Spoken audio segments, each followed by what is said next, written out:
Недостигот на квалификувана работна сила е фактор кој има најголемо влијание во падот на производството во прехранбената индустрија, покажува последната анкета направена со раководителите на деловните субјекти од оваа индустрија, а која редовно ја објавува Државниот завод за статистика.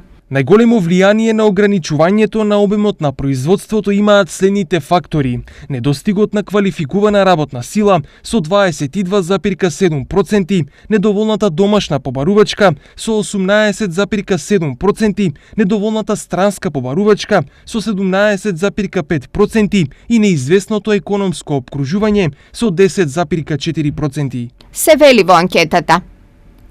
Поради ова во јуни 2018 година капацитетите работеле со само 67,8% од нормалното искористување.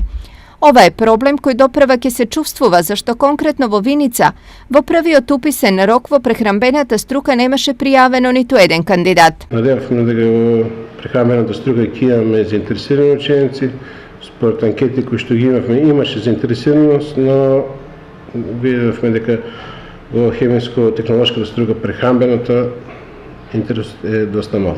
За да го зголеми интересот за студирање, а со тоа да обезбеди и квалификуван кадар за прехранбениот сектор, Винички МАК Прогрес нуди финансиска помош за идните студенти. МАК Прогрес ќе понуди студентски кредити за 10 студенти запишани на факултетите за прехранбена технологија, електро или машински факултет или биохемија и хемија факултетот. Колку ова ќе помогне за зголемување на бројот на работници во прехранбената индустрија е прашање, зашто тие, освен во администрацијата, фалат секаде.